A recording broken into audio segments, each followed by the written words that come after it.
अस्सलाम वालेकुम दोस्तों, की हाल ठीक ठाक खुश राजी बाजी। अज तुहानूं विखावांगे गुड़ का प्रोसैसर कि गुड़ बनता किस तरह है। पिंडां थावां विच देहात दे इलाके गुड़ किस तरह बनाते हैं। जेह्ड़े देहात के लोग ने पेंडू लोग ने गुड़ बहुत शौक नाल इस्तेमाल करते हैं, बड़े शौक नाल अपने चाह विच पाउंदे ने। गुड़ की खीर बनती है, बड़ा प्यारा माहौल है।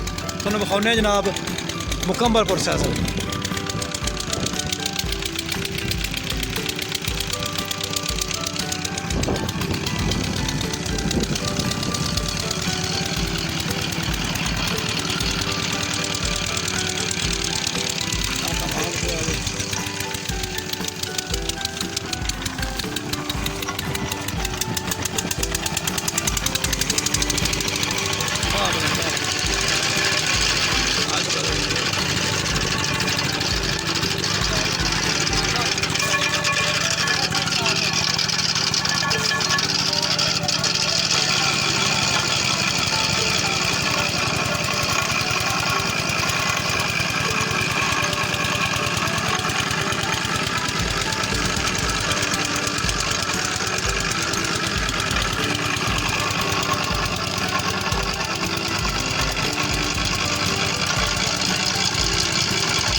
कुछ तो पर सरकार है।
अस्सलाम वालेकुम दोस्तों, की हाल ठीक ठाक खुश राजी बाजी।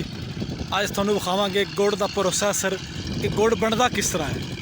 पिंडां थावां विच देहात के इलाके गुड़ किस तरह बनाते हैं।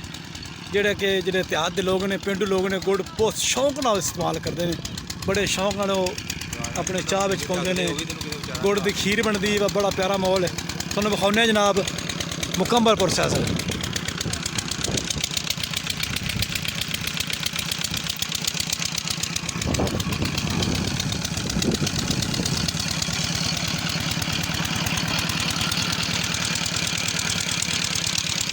कमाल के आगे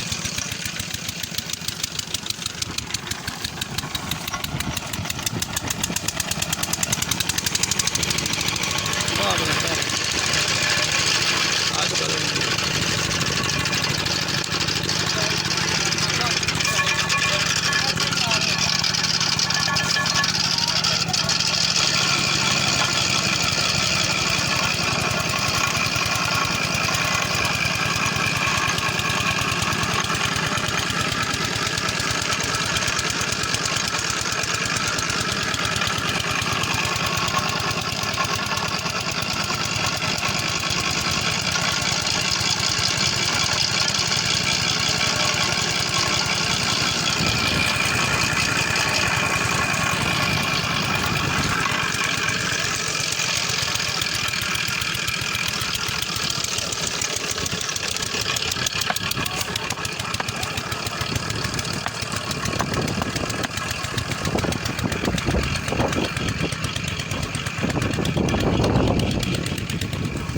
ਤੇ ਭਰੇ ਹੋਏ ਸਰਕਾਰ